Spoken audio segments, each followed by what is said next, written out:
Bonjour à tous et bienvenue pour la fête du Bouddha aujourd'hui, la fête 2.0.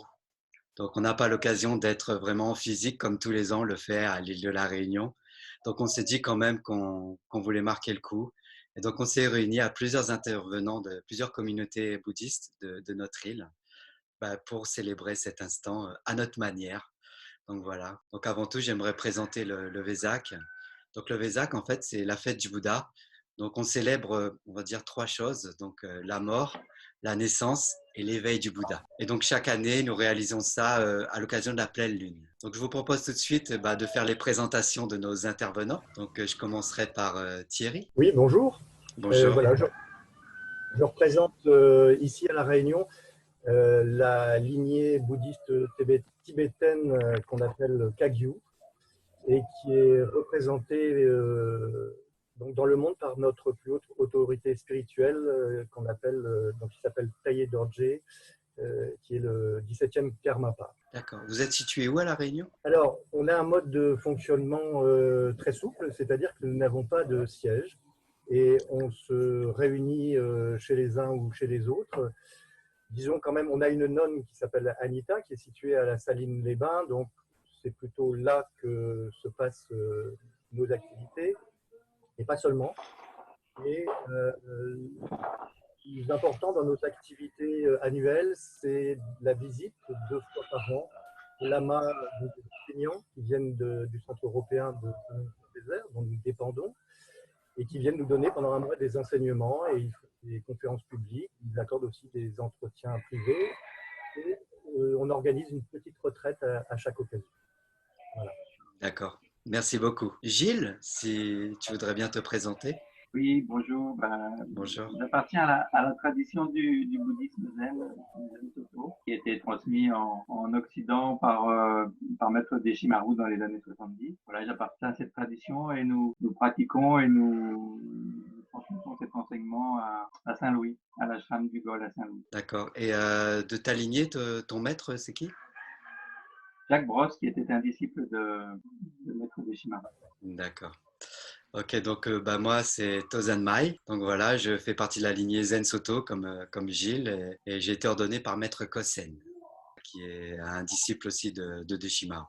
Et donc, je pratique la méditation au Tampon, au Trois-Mâts, on a un local. Nathalie, bonjour. Oui, bonjour. Donc, moi, je suis la présidente de l'association qui gère le centre bouddhiste de Mont-Verléo, D'accord. l'association Chelang, Ok. qui se trouve dans le sud de l'île.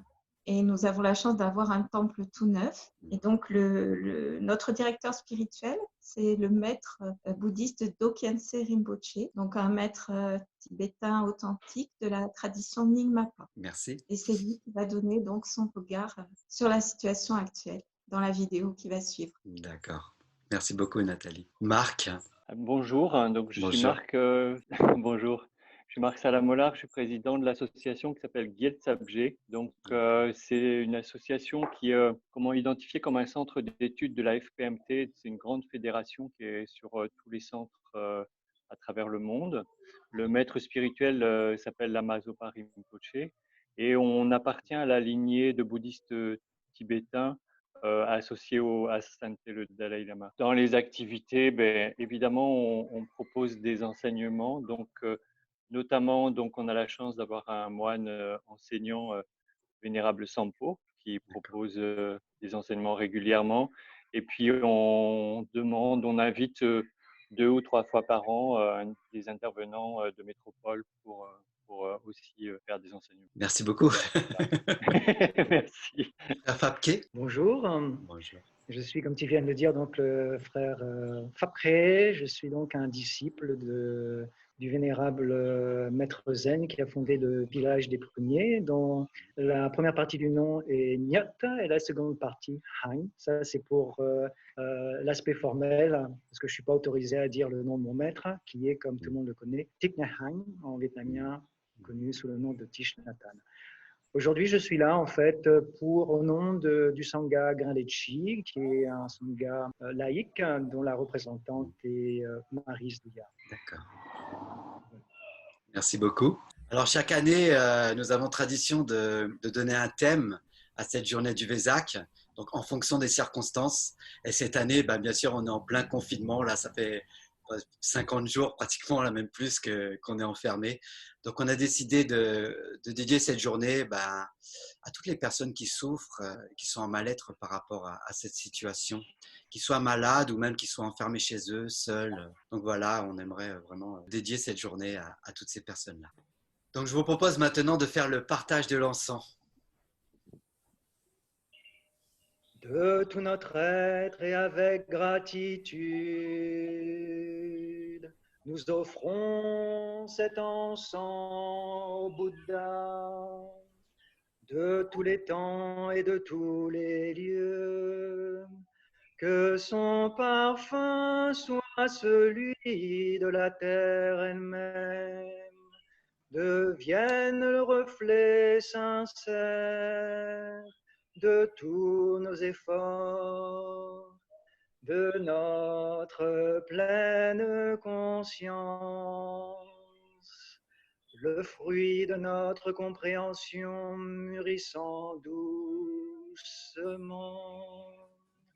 Que tous les Bouddhas et les Bodhisattvas nous accompagnent sur le chemin avec tous les êtres, et que nous quittions ainsi le monde de l'oubli, parvenions à l'éveil en notre vraie demeure. Je vous propose maintenant la prise de refuge que frère Fabke va nous partager.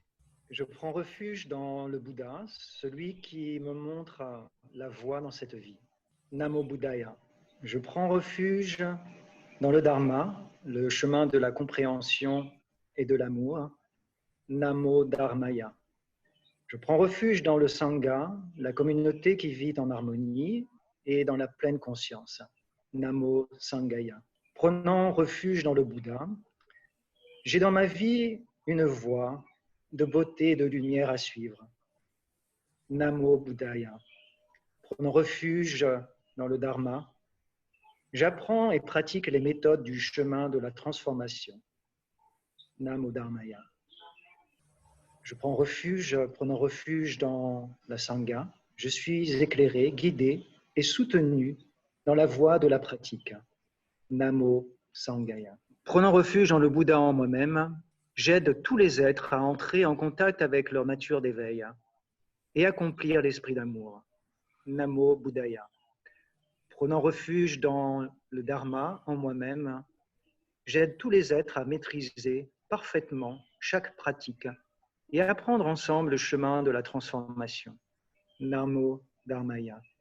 Prenant refuge dans la Sangha en moi-même, j'aide tous les êtres à bâtir la quadruple communauté et à embrasser pour libérer chaque être. Namo Sanghaya.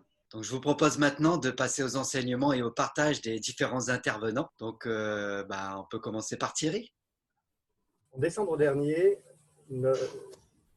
Sa Sainteté le Karmapa, qui est la plus haute autorité spirituelle de la lignée Kagyu à laquelle nous appartenons, à Dharma Réunion, a rencontré en fait Lama Jime Rinpoche. Et lors de cette rencontre, on l'a appris récemment par Lama Jime Rinpoche, le Karmapa était inquiet et a dit à Lama Jime Rinpoche qu'il s'attendait, on était déjà au début de la pandémie en Chine, il s'attendait à beaucoup de souffrances et beaucoup de morts. Et depuis janvier, le Karmapa, qui n'a pas l'habitude de s'adresser sur des chaînes comme YouTube, eh bien, il a fait plusieurs interventions, des enseignements, des méditations.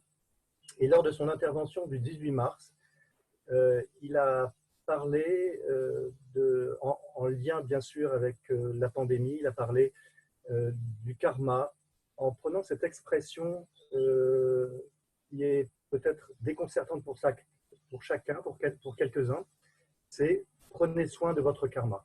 Ce que vous allez écouter là maintenant, ce sont des extraits essentiels de ce qu'il a prononcé donc le 18 mars dernier sur la chaîne YouTube. Merci beaucoup.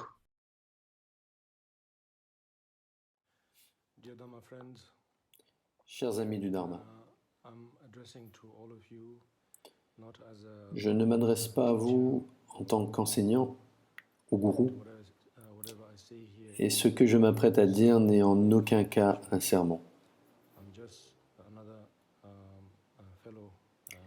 Je suis un simple pratiquant, comme vous, et j'essaie de partager certaines de mes pensées et expériences en menant une vie bouddhiste.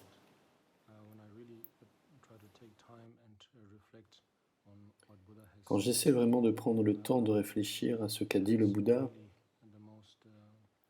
je vois que se concentrer sur le dharma du Bouddha est empreint des qualités les plus utiles et les plus bénéfiques.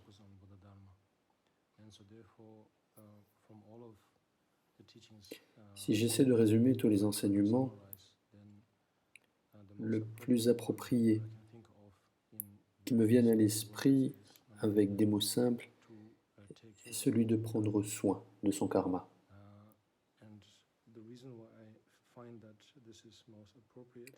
Je trouve cela des plus appropriés et des plus bénéfiques.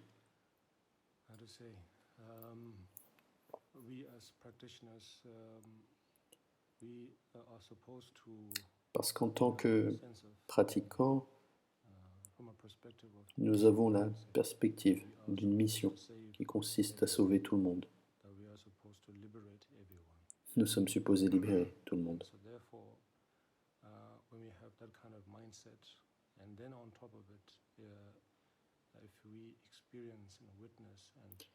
Avec cette façon de penser, et si en plus nous éprouvons directement ce genre de maladie, ou si nous en sommes témoins, nous faisons face à une tâche impossible.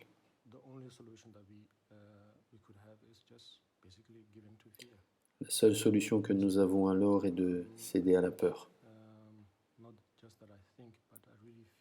Je pense, mais ressens aussi du plus profond de mon cœur que prendre soin de son karma est vraiment une manière profonde de faire face à ce que nous éprouvons à présent.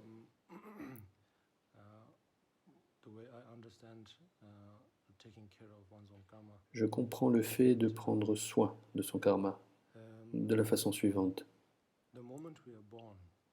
À partir de notre naissance, ou encore depuis les temps sans commencement,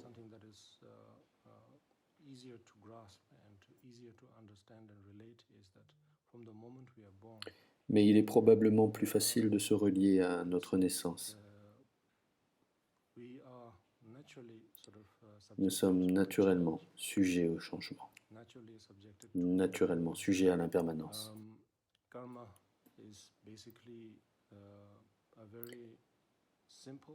Le karma est fondamentalement une façon très simple, néanmoins vaste et profonde, de décrire le changement. Karma est un terme très général. Si nous le disséquons un peu, il signifie cause, condition et effet. Aucune des causes ou des conditions ni aucun des résultats n'existe réellement de manière indépendante. Ils sont tous interdépendants. Quand l'un est présent, les autres sont présents, comme une forme et son ombre. Prendre soin de son karma signifie fondamentalement observer le karma. Observer la façon dont ces conditions émergent, observer la façon dont ces conditions se dispersent. Cela signifie que tout ce qui s'élève doit retomber. C'est une façon de décrire le karma.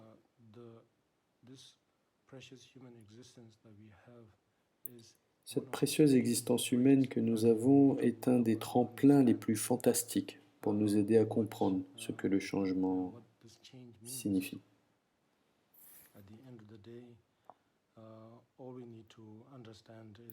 Ce qui importe à la fin est de comprendre, de réaliser et d'apprécier le fait que cette existence humaine est elle-même la cause, la condition et le résultat.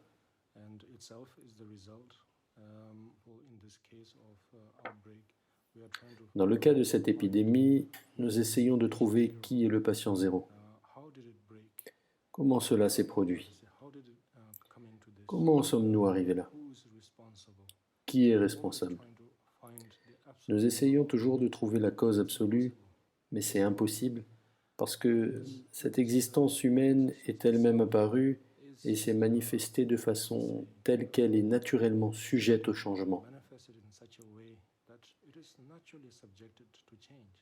Par conséquent, tout peut être une cause.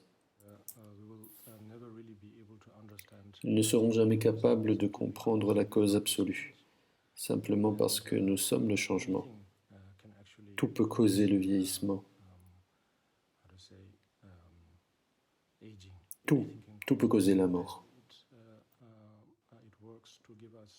Peu importe ce qui nous donne de la confiance ou du calme. Tout ce qui importe est de réfléchir à la façon dont le changement fonctionne, à la manière dont les choses sont causées, à la façon dont les choses se conditionnent les unes les autres et à quoi ressemblent les résultats. C'est ce que je veux dire par prendre soin de son karma. Prendre soin de son karma ou le faire sien signifie simplement que vous êtes le karma, que vous êtes le changement et que le monde est changement. Et vous êtes donc identiques. Nous sommes identiques. Nous ne sommes pas du tout différents. Nous sommes tous interdépendants. Ainsi, la chose la plus significative et la plus noble à faire est simplement de se laisser porter par le flot du changement. C'est seulement ainsi que nous pourrons nous défaire de la pression. Actuellement, il semble que nous nous préparons à la survie, en faisant des provisions et en stockant diverses ressources, comme par exemple la nourriture, l'eau, les médicaments.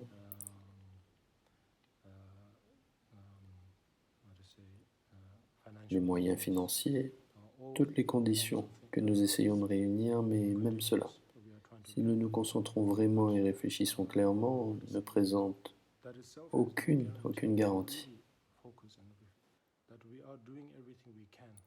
Nous devons faire tout ce que nous pouvons. C'est exactement ce que les médecins, les infirmières et les officiels essaient de faire. Ils savent aussi quelque part qu'il n'existe pas de réelle garantie, mais que la panique est la pire des choses qui puissent se produire. Afin d'éviter toute panique, ils prennent toutes sortes de mesures. Ils savent cependant qu'il n'existe aucune garantie réelle.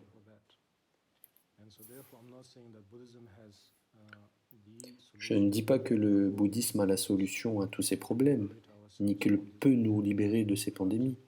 Mais ce que je trouve personnellement très bénéfique et très rassurant est que si nous prenons soin de notre karma, c'est-à-dire si nous observons le changement et voyons que nous sommes le changement, que le monde est changement et que tout est simplement changement, alors nous acquérons une confiance supplémentaire pour être utile et prendre soin des autres et de nous-mêmes. Au cours de tant de vies passées, nous avons nié encore et encore l'acceptation du changement. Je ne veux pas dire de manière grossière que nous souffrons à présent à cause de cela. Quelque chose de magnifique a émergé de cette confusion et de ce déni. Cette vie. Même si ce n'est pas notre devoir ni notre mission, il est pertinent, intéressant et magnifique de pouvoir employer cette vie à accepter le changement. C'est mon souhait le plus cher et ce que je voulais faire passer. Comme toujours, je prie pour nous tous. Je fais de mon mieux pour prier pour tout le monde. pour que nous puissions vaincre cette maladie, mais aussi pour que nous puissions comprendre le changement et la façon dont les choses fonctionnent.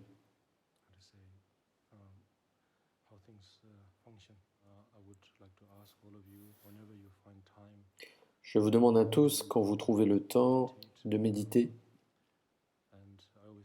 comme nous méditons ensemble.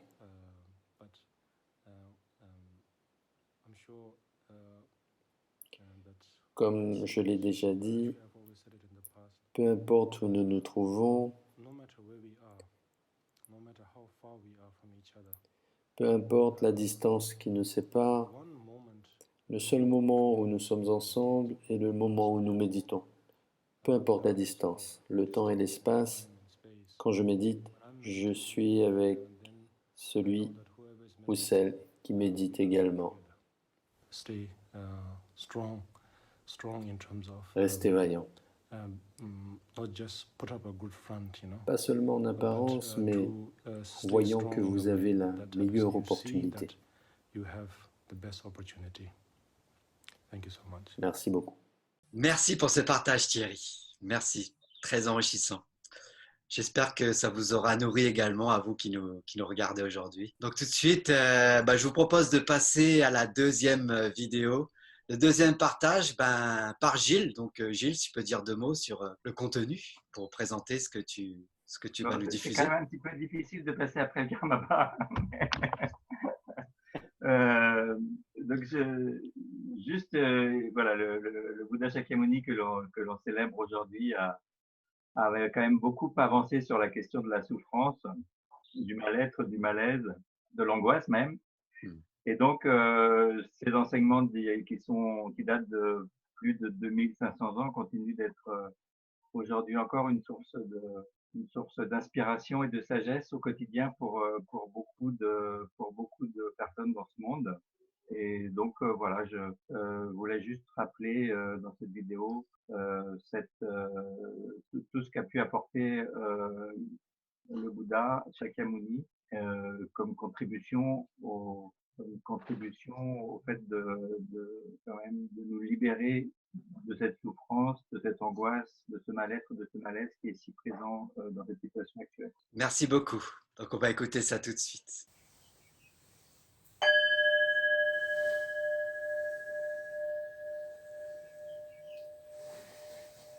Bonjour, j'appartiens à la tradition du bouddhisme zen et comme toutes les traditions du bouddhisme encore vivantes aujourd'hui,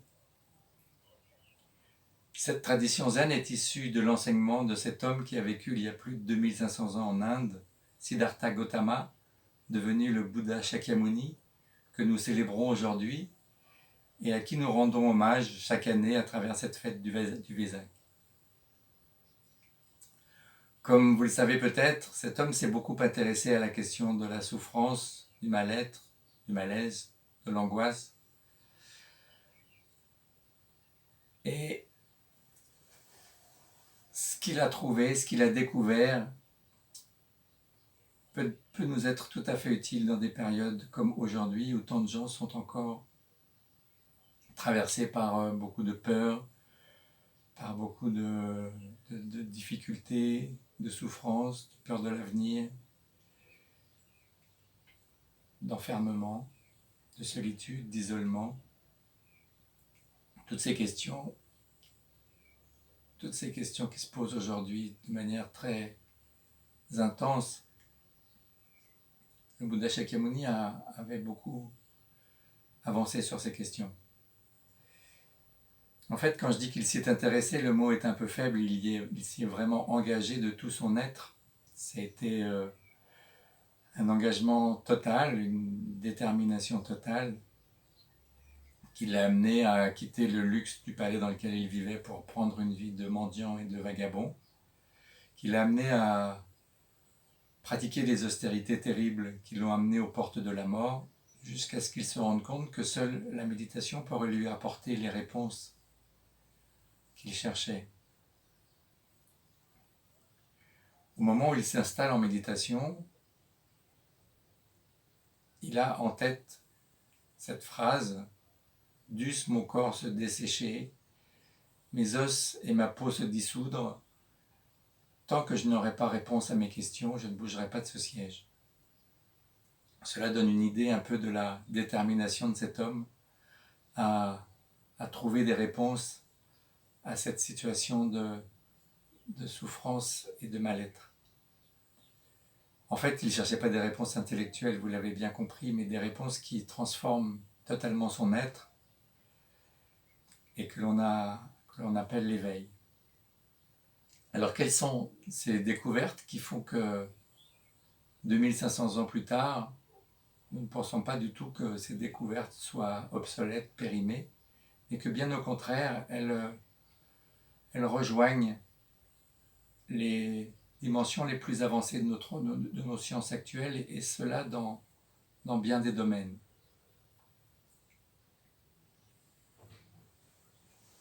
Alors, il y a beaucoup de découvertes, évidemment, il a beaucoup enseigné, mais aujourd'hui, j'aimerais revenir sur peut-être 3 découvertes les plus essentielles qui peuvent nous aider dans cette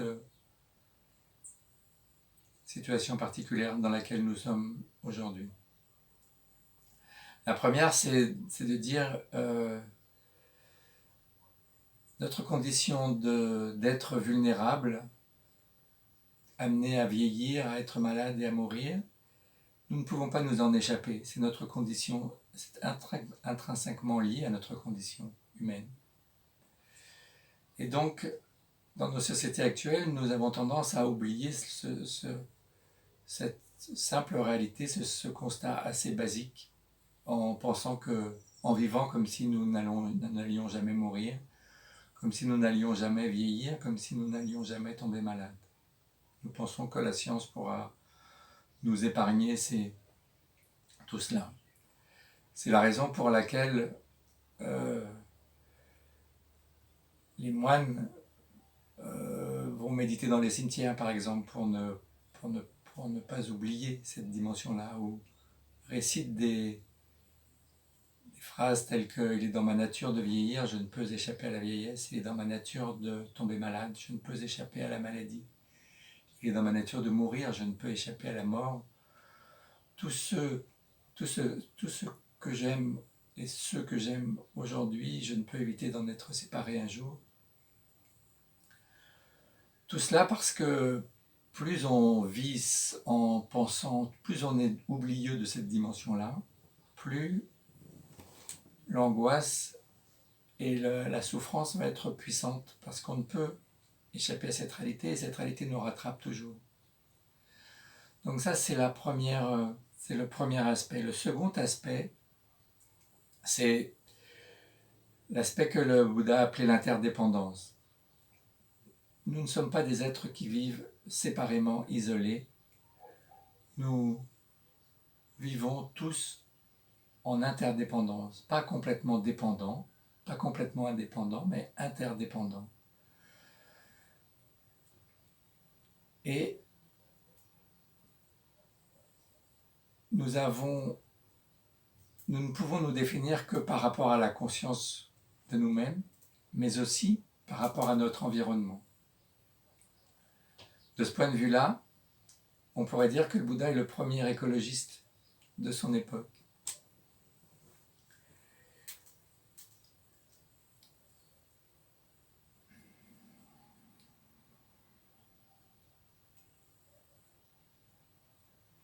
Alors, je voudrais juste vous raconter un petit conte bouddhiste qui parle de cela.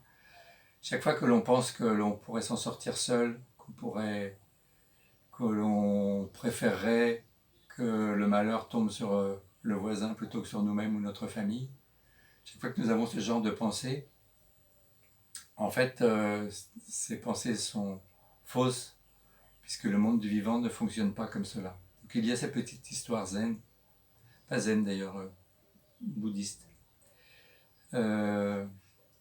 Il s'agit d'un être très cruel qui passe beaucoup de temps de sa vie à tuer, à piller, à voler, à violer, et qui n'a absolument aucune compassion pour personne, et qui un jour On ne sait pas pourquoi. Il voit une grosse araignée qu'il va écraser et en fait, il est touché par cette araignée et il se dit bah non. Il décide de la laisser vivre. Et quelques temps après cela, il tombe au fond d'un ravin où il y a déjà d'autres personnes qui vivent là, certaines sont déjà mortes de soif, mortes de faim, et quelques-unes sont encore vivantes, tous sont dans un état dramatique et impossible de sortir de ce ravin. Et donc lui il est là, il passe déjà quelques jours là, sans manger, sans boire, à se disant qu'il va mourir dans ce ravin. Et à ce moment-là, l'araignée passe au-dessus de ce ravin et le voit d'en haut et le reconnaît. Il se dit, tiens, cet homme m'a épargné, je vais l'aider. Et à ce moment-là, elle envoie un fil qu'elle tisse un fil qu'elle envoie en bas dans le ravin et l'homme le voit, mais il n'est pas assez long, donc il ne peut pas grimper dessus. Donc il demande à d'autres de l'aider à pouvoir monter sur les épaules des uns et des autres pour pouvoir grimper sur le fil. Et à ce moment-là, il arrive à grimper sur le fil et le fil est suffisamment solide. Et en grimpant sur le fil descend un peu plus bas, qui fait que les autres peuvent maintenant aussi grimper sur le fil. Et donc il commence à monter, mais d'autres montent aussi en bas. Et d'un coup, il se rend compte de ça et il se retourne et il voit les autres en train de monter. Et à ce moment-là, il a cette pensée de se dire, mais si tout le monde grimpe avec moi, alors le fil va se casser. Alors il commence à dire, descendez, descendez. Et hop, à ce moment-là, le fil se casse. Donc voilà, cette petite histoire pour nous dire à quel point nous ne pouvons vivre qu'en solidarité et comment les crises comme aujourd'hui nous rappellent cela toujours. Comment nous avons l'opportunité dans ces moments-là de prendre vraiment conscience comment prendre soin des autres, c'est aussi prendre soin de nous. Et comment prendre soin de nous, c'est aussi prendre soin des autres. Voilà. Merci à vous.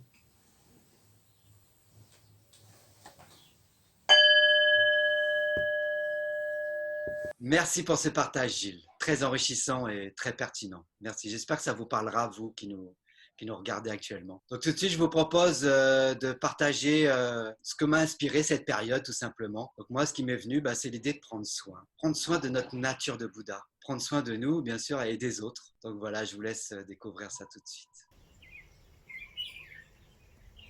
Bonjour les amis. Le sujet que j'aimerais vous partager aujourd'hui m'a été inspiré lors d'un cercle de parole et d'écoute. Il a profondément résonné en moi et je le trouve particulièrement d'actualité. Nous sommes pour la plupart habitués à courir dans tous les sens, n'est-ce pas? Si ce n'est physiquement, ça l'est beaucoup dans notre tête. Ça parle à l'intérieur. Je dois faire ci ou ça. Lui m'a dit ça. Et lui, pourquoi il est comme ça? Je ne l'aime pas. Je suis nul. J'ai peur. Ou au contraire, je suis trop fort. Ce sont les autres le problème. Je vais m'arrêter là car je suppose que vous me comprenez. C'est comme si on avait une petite souris dans la tête qui courait sans cesse dans sa petite roue sans jamais s'arrêter. Le souci, c'est quoi selon vous? Ça fatigue à force. Nous devenons plus vulnérables. Vulnérables aux influences extérieures. Et la conséquence est toujours la même. Nous souffrons. Et comme cela ne suffit pas, nous faisons souffrir les autres. La fête du Bouddha est l'occasion de célébrer la mort, la naissance et l'éveil du Bouddha Shakyamuni. Je dis la mort en premier car il est nécessaire de mourir avant de renaître et de s'éveiller. Mourir non pas physiquement, bien que des millions de cellules naissent et meurent chaque jour dans notre corps, mais intérieurement. Nous sommes tous des Bouddhas en devenir, des Bouddhas à temps partiel. Mourir à ce qui crée de la souffrance en nous est donc nécessaire pour renaître. On appelle cela la grande mort. Abandonner notre agressivité, notre violence bien sûr, mais aussi notre inconscience, nos attachements, nos rejets. Renaître et donc abandonner tout cela et accueillir la vie à bras ouverts. Bien sûr, je le sais bien, c'est facile de le dire avec des mots. De la réalité, ça demande des efforts, des gros efforts même. Mais ceux qui me connaissent déjà connaissent mon slogan favori. Difficile, mais pas impossible. C'est difficile d'arrêter de fumer, mais pas impossible. C'est difficile de répondre à la violence avec de l'amour, oui, mais pas impossible. J'ai conscience de ce que je vous partage là va peut-être à l'encontre de notre mode de fonctionnement et celui de la société. Mais aujourd'hui, je vais vous demander de vous entraîner à inverser le processus. C'est pourquoi j'ai décidé de créer le mouvement des artisans de la paix que j'ai nommé Positif Combattant. Car la paix intérieure demande des efforts, mes amis. Lâchez ce qui vous encombre depuis toutes ces années. Lâchez vos ruminations mentales. Retirez la petite souris de la roue et prenez soin d'elle. Elle a besoin de repos. Arrêtez-vous quelques instants. Inspirez, expirez profondément et souriez. Vous êtes vivant. Vous avez des difficultés, mais vous êtes vivant. Ces difficultés existent depuis votre arrivée sur Terre. Ce ne sont plus les mêmes. Elles évoluent avec le temps, mais elles seront toujours là. Alors, allez-vous en être esclave durant toute votre existence ?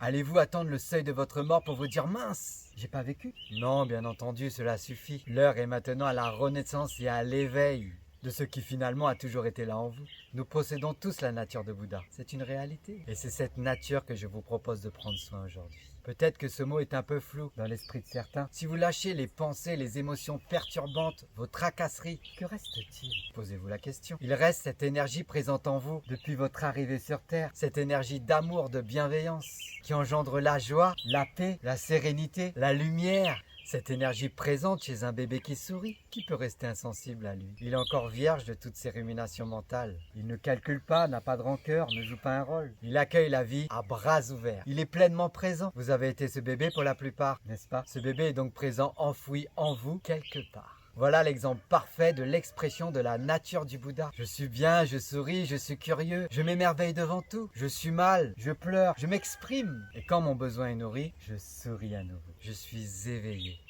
C'est très simple, vous voyez. S'arrêter nous permet de regarder, de constater et de réajuster ce qui est important pour nous. Les difficultés relationnelles en font partie. Qui n'a pas ou n'a pas eu des conflits avec autrui? Personne, bien entendu. Peut-être est-ce le moment de profiter que la souris se repose pour renouer avec certaines d'entre elles. Je rencontre beaucoup de personnes ayant des difficultés avec leur conjoint, avec leurs enfants, jeunes ou moins d'ailleurs, amis, collègues, etc.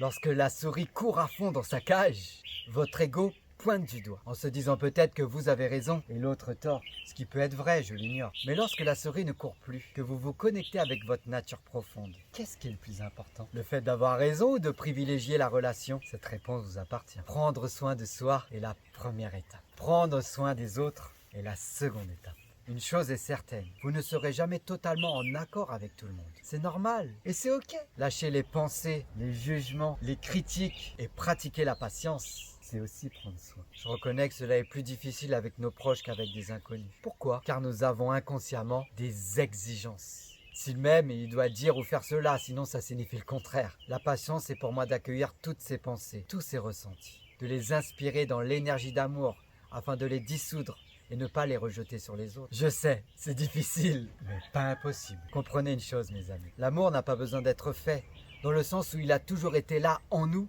et autour de nous. C'est l'essence même de toute forme de vie. Ne le confondez pas avec l'attachement, le désir. L'heure est à l'éveil des consciences. Et je suis très confiant, car je suis persuadé que cette période va permettre à des milliers d'êtres humains d'aborder le reste de leur existence sous un autre angle de vue. Et mon souhait le plus profond est que vous en fassiez partie. Nous terminons souvent nos phrases par « prenez soin de vous ». Moi en premier. Mais une personne m'a fait conscientiser que certains ne savaient que faire pour prendre soin d'eux. Mais aujourd'hui, ce n'est plus votre cas. Je vous embrasse. Merci beaucoup Sébastien pour voilà ce message de grande actualité et de grande sagesse. Merci. Merci. Donc tout de suite, nous passons à la vidéo suivante. Je propose à Nathalie de la présenter. Donc cette vidéo, c'est la vision de mon maître, Dokyen-se Rinpoche, pour nous éclairer sur cette période difficile et nous aider à ne pas avoir peur, à avoir confiance dans les moyens que nous avons dans le bouddhisme, les moyens habiles du Vajrayana, qui sont la pratique, les souhaits. Donc, faire énormément de souhaits et de pratiques pour que les êtres souffrent le moins possible dans cette pandémie. Merci beaucoup. On va découvrir ça tout de suite.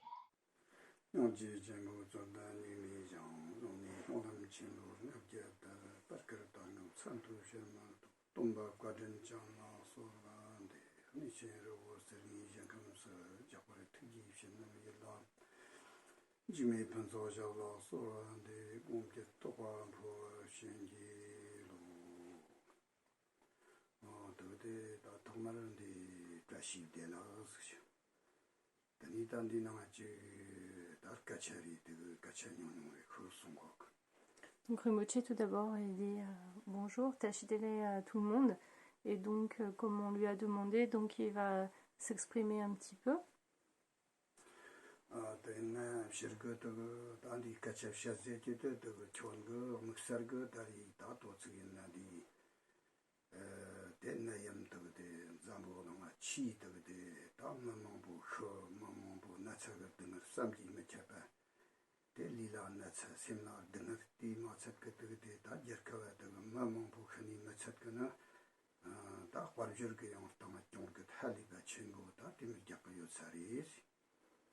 Et donc, tout d'abord, par rapport à cette épidémie en fait du coronavirus, donc bien sûr, quand le corps est touché, quand le corps est malade, l'esprit aussi est affecté, donc ce qui crée énormément de souffrance. Donc il y a la souffrance au niveau de l'esprit, il y a aussi donc tout au niveau des comme des connexions au niveau, des conséquences au niveau aussi économique, donc toute la souffrance aussi qui va être en interdépendance en fait, qui va être liée en fait au niveau économique.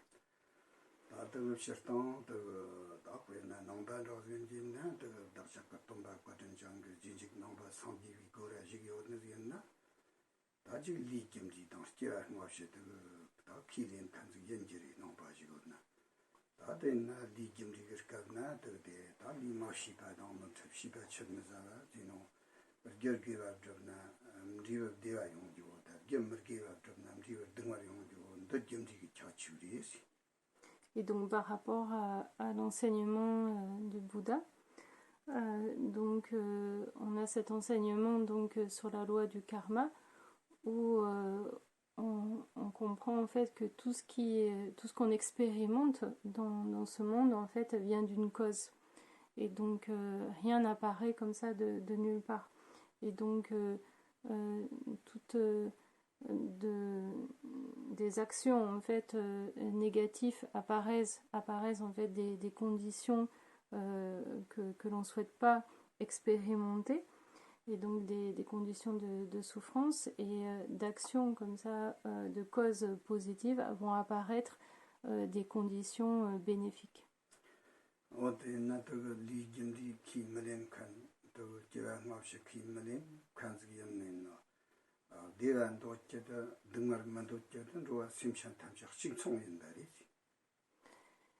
Et donc en fait, tous les êtres, qu'ils soient en fait, on va dire qu'ils adhèrent, qu'ils aient cette confiance dans la loi du karma ou non, en fait, tous les êtres sans exception recherchent le bonheur et ne veulent pas expérimenter la souffrance. Donc ça, c'est valable pour tous les êtres sans exception.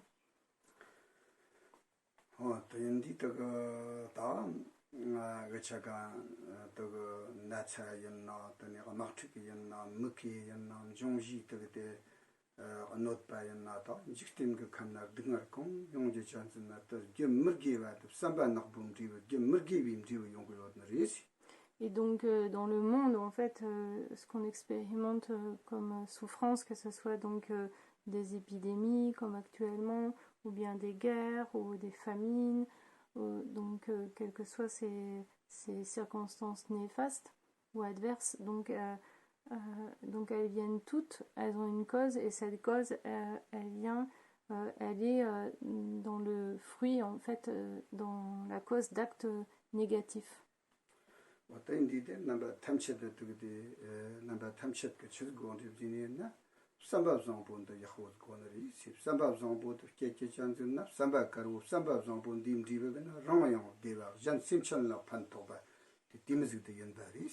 Et donc c'est pour ça qu'on dit le plus important en fait, l'essentiel, c'est de développer une bienveillance que dans chaque esprit, en fait, dans notre esprit, l'esprit de tous les êtres puisse se développer cet esprit bienveillant, cet esprit pur, cet esprit blanc.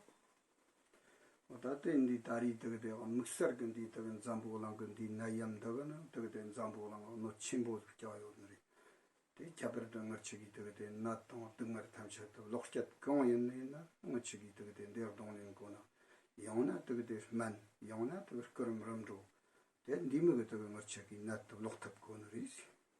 Et donc, par rapport à cette épidémie, il y a plusieurs moyens. Donc, on possède plusieurs moyens pour pacifier cette épidémie. Donc, ça peut être au niveau des remèdes, donc trouver des remèdes, un vaccin, des médecines comme ça qui puissent pacifier cette épidémie. Il y a aussi donc ce qu'on appelle les japten, donc tous les moyens donc au niveau de la pratique, au niveau des prières de souhait. 어떤 리종테데 땅을 저기도 그 야나가연 나리 시결금 탐쳐다도 그때 나염도 몽복 쇼셔너리 옛날 아주 저금 디스탄도 그때 라가뇽고 저금도 소였나 다다도 녀집 저ngab자스 나나리 다는 나 크릿 그 마셔라 그 꼼속성 그 특지나 달랍시 그지도 그때 꼼속성 지 나바리나 꼼속성 그 특지리 상고나 통 달랍시 그 정치산답성 요는 말이담 돌남이 캐리 마셔너리 ngırçaga tıgı gavu berke dubadime reda yenna yong tıgı de ngırçıgi jerkem distan akıcazına jerkem sosola tıgı de ta nyamon bu khasonları dela tıgı ngırçıgi tıgı roxtur gari gonap sambab zambu molam yakbur jargen de kaçin buris. Et donc par rapport à donc par exemple en Chine donc il y a eu cette épidémie. Et donc les bouddhistes en fait ont énormément fait de pratiques de souhait, donc toutes sortes comme ça de pratiques de souhait pour pacifier cette épidémie. Donc ici nous à La Réunion, donc il y a aussi on a fait aussi énormément de pratiques. Et donc, il y a eu entre 400 et 500 personnes qui ont été touchées par le coronavirus ici à La Réunion. Et donc, il y a eu personne en fait qui est décédé. Et ce qui est important, donc, c'est toujours dans notre pratique vraiment de dédier comme ça tout ce que l'on fait de vertueux pour le bienfait des êtres. Ouais,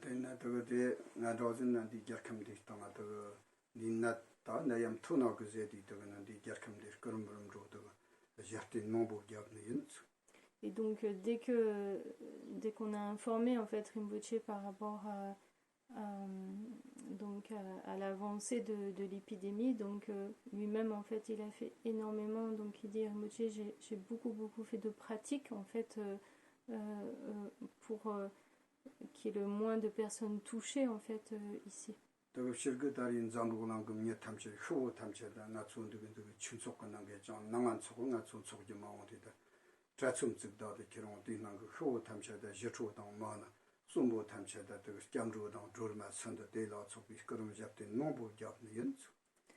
donc ici en fait on fait aussi des pratiques quotidiennement en fait pour les défunts, donc que ce soit la pratique des jecho, la pratique du sourd, pour toutes les personnes, donc pendant toute la à chaque fois donc qu'il y avait des qu'on annonçait en fait les défunts à Rinpoché, le nombre de défunts en fait il nous disait de continuer ces pratiques justement pour qui vont aider justement les personnes qui sont décédées. 어떠인나다 다롱인나 되게 나칭 참차도 되제리다 차기 되게 잡잡시죠 가든치 대잡잡 짝집시 거리지 다롱아 되게 나드메 오닝이 바치가 어디 용ker 대나바 탐샤죠 잡잡아지 지 나데 제 잡잡 거리지. Et donc il dit même si là on va sortir du confinement, donc il dit il faut rester extrêmement vigilant, et il dit à chacun en fait, comme j'ai dit, faites attention. Rester encore très vigilant par rapport à cette épidémie.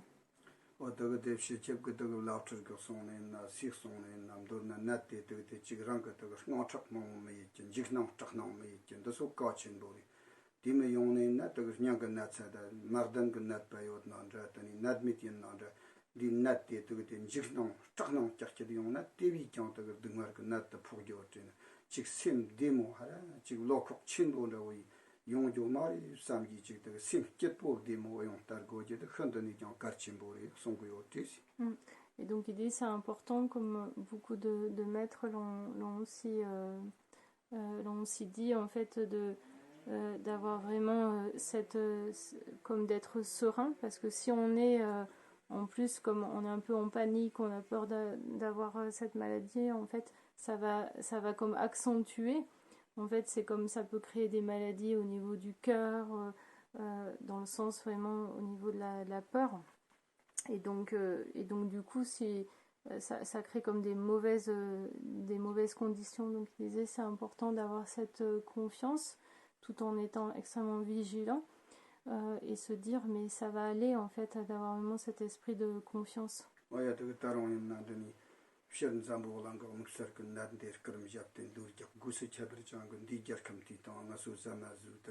디 gerkam de beşo dibda donları gerkam marketna natsu kettavad mari gerkam keddarna natsu de kedda donları tendi taron yanto kırım japtin gurgudi gerkam kettab de tavat yaqiyin de çenabi tamchetkan çıksamba zambu şeketdan roa simchan tamcheda kı panche dokşeket de garden chi nyantabani tüji chi. Merci beaucoup. Et donc Rinpoche dit en fait nous quand on fait des souhaits comme ça, des chaptènes, des prières de souhaits, donc on le fait pour tous les êtres sans exception.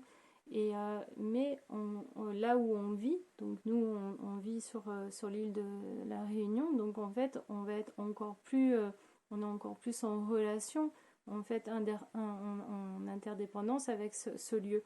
Et donc si l'île de la Réunion par exemple est confrontée à des, en fait si il y a une stabilité, on perd une stabilité, donc que ce soit l'épidémie ou un conflit interne, donc forcément en fait on ne peut pas rester bien nous en étant dans un pays qui va pas.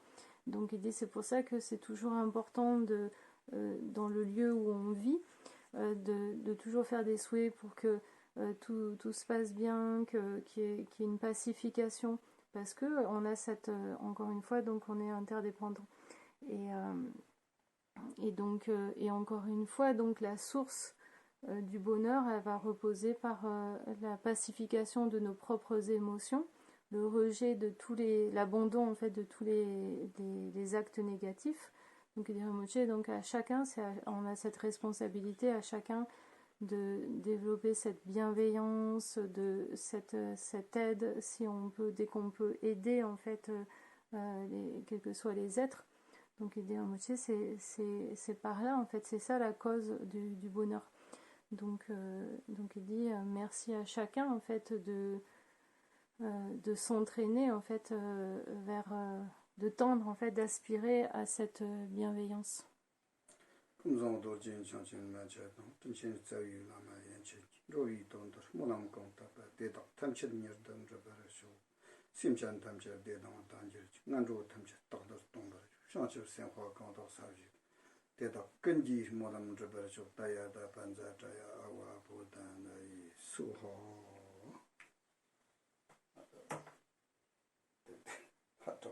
Merci pour ce partage, Nathalie. C'était très, très, très enrichissant. Tout de suite, je vous propose de découvrir le partage de Marc. Alors moi, j'ai préparé une petite vidéo, d'abord avec un message de Sa Sainteté le Dalai Lama qui vient d'envoyer cette semaine, parce que c'est important. Et puis, ce que je voulais nous proposer à tous, c'est on vient de vivre plusieurs mois assez tumultueux et assez plein de beaucoup d'émotions contradictoires, etc. Et proposer à chacun de méditer un peu plus sur tout ce que nous avons vécu qui nous relie à la compassion et à l'amour. Donc, ensemble, de passer en revue toutes ces expériences et ces moments qui sont de l'ordre de l'amour. Merci beaucoup, Marc. Bonjour, bienvenue dans l'Est de la Réunion.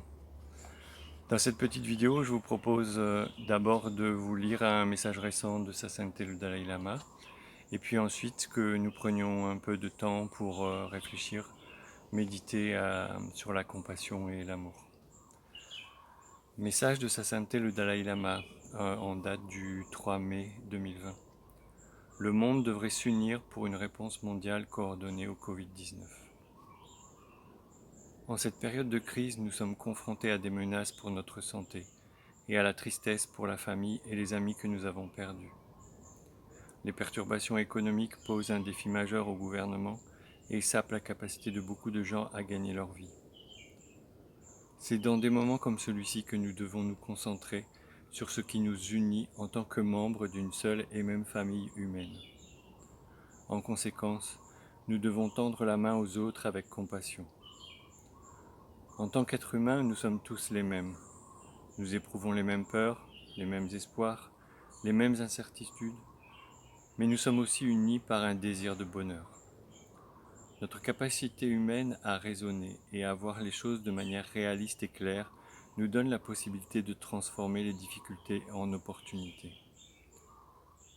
Cette crise et ses conséquences nous avertissent que ce n'est qu'en nous unissant dans une réponse coordonnée et globale que nous pourrons relever les défis d'une ampleur sans précédent auxquels nous sommes confrontés.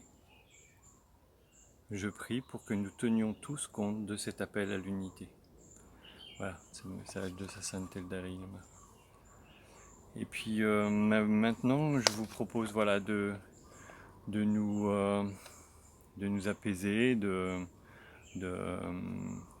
calmer notre esprit. Et d'abord, en début, comme aujourd'hui, c'est la fête du Vesak. Et puis ici à La Réunion, depuis de nombreuses années, nous tenons à réunir les différentes associations, donc les différents courants spirituels bouddhistes. Véritablement, je souhaite une longue vie à tous les maîtres spirituels et à tous les maîtres authentiques de toutes les traditions spirituelles confondues. Et je souhaite que prévalent l'harmonie et la paix au sein de nos différentes traditions spirituelles et puis plus largement dans le monde entier. Voilà, là on va prendre ce petit temps pour nous apaiser, faire la paix en nous. Et puis, c'est partir du principe que depuis 4 mois, et puis surtout ces 2 derniers mois, avec le confinement, on a connu beaucoup d'informations, beaucoup d'expériences qui sont venues générer en nous beaucoup d'émotions différentes et parfois des émotions inhabituelles ou des émotions fortes. Et aussi, on n'a pas été victime, mais on a été confronté à de longues réflexions face à toutes ces informations. Donc, on a eu du temps pour avoir de longues réflexions sur la planète, sur nos sociétés, sur nous-mêmes et nos relations avec notre entourage familial, professionnel.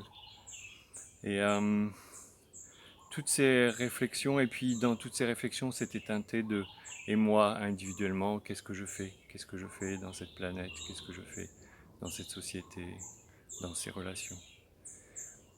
Ces réflexions, elles sont importantes, elles sont utiles, mais là, ici et maintenant, je vous propose juste d'abandonner en fait tout ce flot de réflexion pour plutôt qu'on se concentre et puis qu'on ressente chacun l'énergie d'amour et de compassion. Donc ce que je vous propose, c'est je vais vous partager simplement des images, des expériences que j'ai faites ces derniers mois, soit pour que vous, ensemble, on puisse méditer sur ces preuves de compassion, ou alors vous laisser que ça vienne évoquer et susciter chez vous d'autres expériences que vous avez connues et qui vous parlent de compassion. Alors l'ordre de ces expériences, c'est très divers et il n'y a pas d'ordre logique, un peu comme on est soumis au quotidien, avec une grande diversité d'intensité, mais voilà, c'est dans cette diversité. Je vous propose de nouveau de vous installer confortablement. Et, La première expérience, c'est 3 petits chats qui sont nés. Et surtout, vous imaginez un petit chat qui dort dans les pattes de sa mère et qui s'abandonne avec une grande confiance. Et puis, cette maman chat qui va lécher ses petits, être aux aguets vis-à-vis des dangers potentiels. Dès qu'un l'un des trois est absent, le rechercher. Dans le bouddhisme, l'amour maternel est très souvent utilisé comme exemple d'un amour le plus pur. Vraiment, c'est une très belle image. J'ai aussi, comment dire, un ami qui connaît une longue maladie et qui me disait que ces derniers mois, des amis très éloignés lui envoyaient des photos du printemps qui s'installe en métropole, ou bien des photos voilà, du monde. D'autres l'appellent très très régulièrement. Tout ça pour lui remonter le moral, pour qu'il ait un bon moral pour lutter contre la maladie. Et puis sa voisine lui fait ses courses. Pendant ces mois, on a eu une expérience, enfin comment dire, moi j'étais très très impressionné par le courage et les actes des soignants au sens très très très large, mais toutes les personnes qui se sont occupées, qui ont pris du temps, de l'énergie, qui ont mis leur courage pour continuer leur travail et puis se soucier de la santé, du bien-être des autres et puis voire même de permettre que ces personnes survivent. Donc, et on a tous ces exemples sur les médias, mais véritablement, c'est quelque chose qu'on peut garder dans nos cœurs et combien l'être humain est capable d'actes magnifiques. Il y a les faiseurs de masques. Souvent, on dit des couturières, donc beaucoup de femmes se sont très tôt mobilisées pour fabriquer des masques, les partager, les offrir, les donner. Les différentes religions ont installé des enseignements, des rituels qui sont accessibles par Internet, ce qui permet à de nombreuses personnes de continuer à prier. Il y a des personnes individuelles ou collectivement qui provoquent des réflexions sur le monde d'après, entre guillemets, mais qui voilà, proposent des occasions pour réfléchir. Et ce qui est intéressant, c'est que les valeurs et les mots de bienveillance et d'amour reviennent très très régulièrement dans ces cercles de réflexion. Il y a de nombreuses personnes qui m'ont raconté comment cette période a permis une réconciliation ou bien une reconnexion avec des amis, avec de la famille, notamment les reconnexions avec des amis qu'on avait perdus parce que pris par le flot, la course de la vie, ou bien éloignés quand on est ici sur l'île. Et véritablement, cette période a permis de reprendre contact. Et dans ce thème, j'ai vraiment dans le cœur une grand-mère qui m'a raconté qu'elle a pu enfin, après 5 années, rencontrer et passer du temps avec sa petite fille. Et ça, c'est un très beau moment.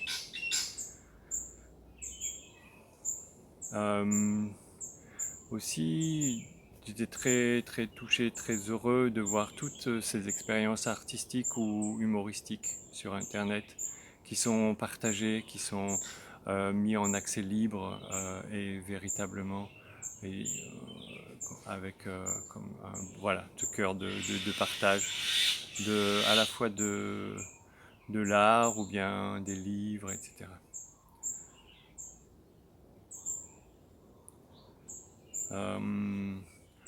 Un des exemples qui m'a le plus touché, c'est une personne âgée mais pas si âgé que ça. Je pense que c'est en Italie qui a préféré qu'on lui retire son respirateur pour le donner à une personne plus jeune qu'elle.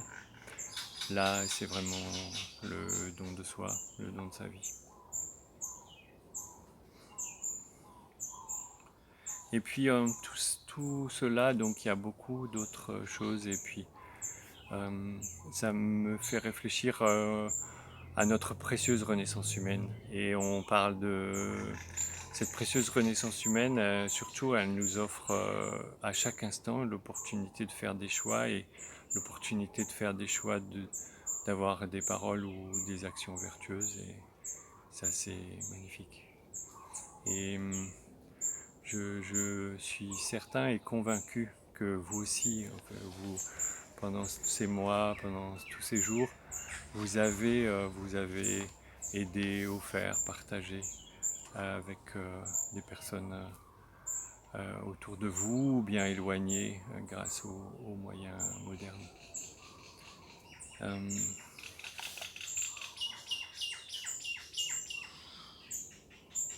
Et ce que je vous propose, c'est qu'on se laisse imprégner par toute cette énergie de compassion et d'amour qui a été générée, qui a été produite autour de nous, et pour qu'elle puisse également entrer, nous imprégner, entrer dans notre mental, mais surtout dans notre cœur, et puis s'y installer.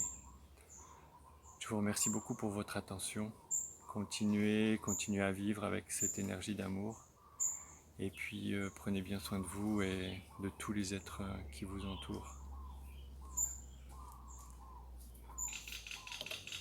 Merci beaucoup Marc, merci. Beaucoup de gratitude pour tous ces partages aujourd'hui. Donc tout de suite, je vous propose de découvrir le partage de frère Fabke. Oui, bonjour à tous encore. Donc, dans la vidéo, j'aborde le thème de la pratique de l'arrêt, samatha. Au village des Pruniers, il y a beaucoup de sons de cloches qui nous rappellent à revenir dans le moment présent, puisque le mental va dans tous les sens. C'est un peu comme dans le roman de Aldous Huxley, The Island, l'île, où le héros, le naufragé, arrive sur une île et les autochtones ont éduqué les perroquets pour leur rappeler à revenir dans le moment présent. Et les perroquets disaient « Attention, ici et maintenant, attention, ici et maintenant ». Ce qui permet de vraiment revenir en nous-mêmes pour voir tout ce qui se passe dans notre corps comme dans notre esprit, et de pouvoir accueillir avec bienveillance et de développer la capacité d'accueil des émotions et d'alléger nos souffrances, nos douleurs. Et aujourd'hui, depuis quelques semaines, quelques mois, c'est la planète Terre polluée qui a besoin de respirer. Nous-mêmes, nous sommes cette planète, cet être, ce même être. Il n'y a pas de séparation. Si la planète respire, je peux respirer aussi. Merci beaucoup. Cher Tarei, cher Sangha, chers amis enseignants, chers amis sur le chemin, bonjour à toutes et à tous. C'est une grande joie de se retrouver aujourd'hui pour le Vesak, pour la célébration de la naissance, de l'éveil, mais également du décès, le paranirvana du Bouddha. Alors, j'ai reçu l'ordination en 2007 au village des Pruniers par le maître du village des Pruniers, connu sous le vénérable maître zen Thich Nhat Hanh, Thich Nhat Hanh en français. Pour moi, en tant que disciple, il est plus correct de dire normalement le maître du village des Pruniers, dont la première partie du nom est Nyat et la seconde partie du nom est Han. Mais nous pouvons rester un peu plus détendus aujourd'hui, et mon maître ne m'en voudra pas. Donc, je suis content d'être là avec vous, et je me souviens, la première fois que je suis allé au village des Pruniers, c'était en 2003. À cette époque, ça faisait déjà 1 an et demi que je pratiquais avec ma partenaire et l'une de ses filles la méditation transcendantale, la tradition de Maharishi Mahesh Yogi, qui était le gourou des Beatles. Et aujourd'hui, j'aimerais partager avec vous un petit peu sur l'arrêt ou samatha. Ça fait déjà plusieurs semaines, plusieurs mois que le coronavirus nous a invités à rester chez nous, confinés, et en certaine manière à pratiquer l'arrêt. Il semblerait que la planète nous ait envoyé des signaux, un message elle a besoin de respirer. Il y a trop de pollution, trop de dégâts, elle a besoin de respirer. Si nous regardons vraiment en profondeur, de la même manière qu'une goutte d'eau fait partie de l'océan et donc l'océan elle-même, il n'y a pas de séparation. Nous-mêmes, en tant qu'êtres humains et tous les autres êtres qui sont présents sur la planète, nous sommes nous-mêmes la planète. L'élément terre, l'élément eau, l'élément feu, l'élément air, mais aussi l'espace et la conscience sont tout autour de nous, mais aussi en nous. Donc nous faisons partie intégrante même de la planète, nous sommes nous-mêmes la planète. Et la planète Terre est elle-même un être, avec toute sa complexité qui nous accueille et nous soutient tous les jours. Donc quand je suis arrivé au village des Pruniers, je ne connaissais pas encore la pratique, j'avais lu quand même le miracle de la pleine conscience, qui m'a permis de comprendre que je pouvais pratiquer la méditation pas uniquement en assise, mais aussi en marchant, et que je pouvais être n'importe où. Je pouvais même aller aux toilettes et être dans la contemplation lorsque je mange une mandarine, lorsque je fais la vaisselle, lorsque je bois une tasse de thé, d'être là. Et donc quand je suis arrivé au village des Pruniers, j'avais pas encore mes bagages, et on me montrait le chemin pour que je puisse installer ma tente, et tout d'un coup, que se passe-t-il ?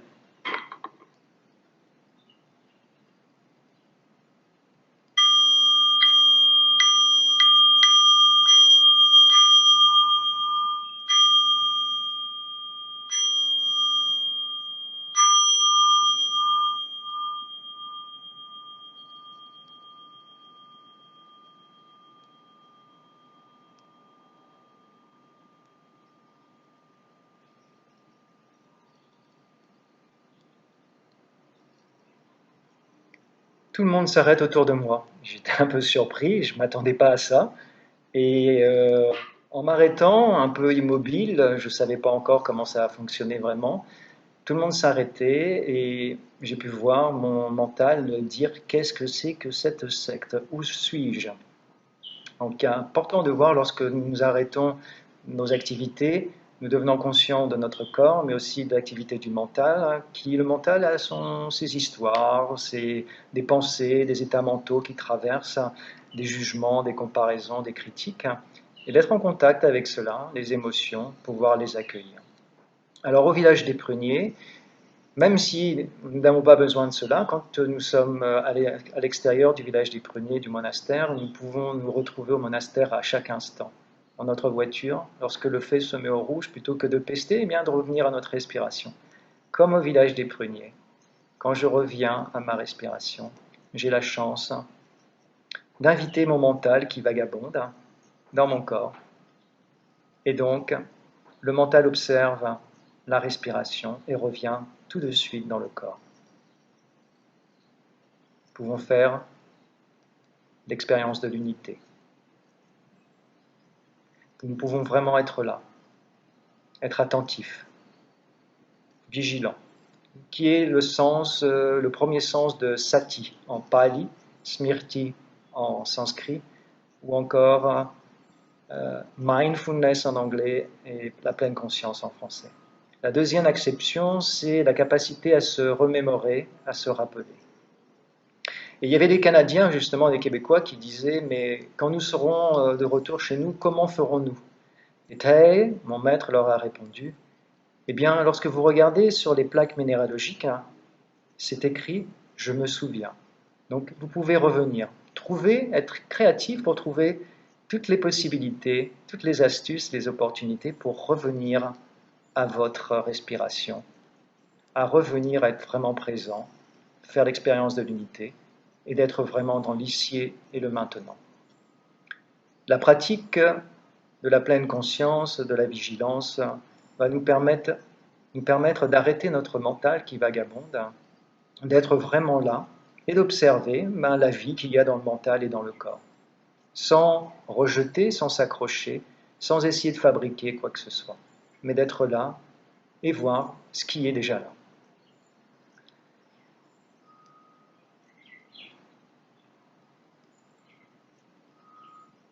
Alors, ce que je voulais partager aussi, donc ça c'est la pratique de l'arrêt, samatha.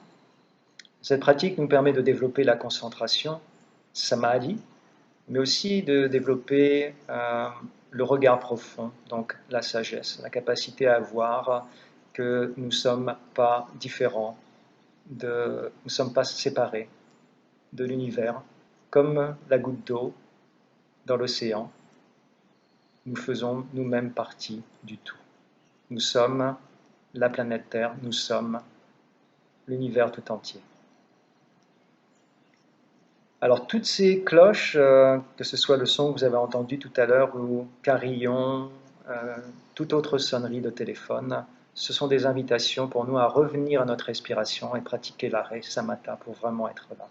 De pouvoir toucher en nous nos émotions, pour pouvoir les accueillir avec bienveillance, pour alléger nos douleurs, pour qu'elles ne deviennent pas des souffrances trop importantes, et pour laisser la joie naître en nous.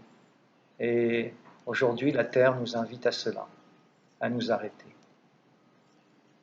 Prendre soin de nous, prendre soin de la planète. La planète a besoin de respirer, il y avait trop de pollution. Si la planète peut respirer, je peux respirer aussi. Bonne célébration du Vesak à tout le monde. Merci.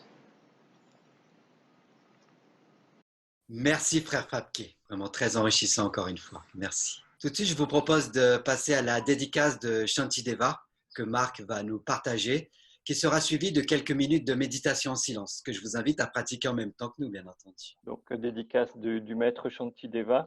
Dans toutes les directions, puissent tous les êtres, en proie aux souffrances du corps et de l'esprit, obtenir un océan de joie et de bonheur par les mérites que j'ai ainsi créés. Qu'aucune créature vivante ne souffre, ne commette le mal ni ne tombe malade. Que personne ne vive dans la peur ou l'humiliation, l'esprit accablé par la dépression. Que les aveugles voient les formes, que les sourds entendent les sons, que ceux dont le corps est usé par le labeur trouvent le repos et recouvrent leur force, que ceux qui sont nus trouvent de quoi se vêtir et ceux qui ont faim de quoi se nourrir, que ceux qui ont soif trouvent de l'eau et de délicieuses boissons, que les pauvres deviennent riches et que les êtres affaiblis par le chagrin retrouvent la joie, que les désespérés trouvent l'espoir, le bonheur durable et la prospérité. Puisse la pluie tomber au moment opportun et les récoltes être abondantes, que tous les remèdes soient efficaces, que les prières bienveillantes portent leurs fruits, que tous ceux qui sont malades recouvrent rapidement la santé, que toutes les maladies de ce monde disparaissent à jamais, que les craintifs n'aient plus peur, que les opprimés se libèrent de leurs chaînes, que les faibles deviennent forts, et que tous pensent à s'aider les uns les autres. Tant que durera l'espace, tant qu'il y aura des êtres, puissais-je moi aussi demeurer pour éliminer la souffrance du monde.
Un grand merci à vous tous d'avoir été présents aujourd'hui et de nous avoir suivis en cette journée du Vésac Réunion 2020. Nous vous souhaitons une agréable fin de confinement pour les quelques jours qui nous restent et nous vous donnons rendez-vous à l'année prochaine.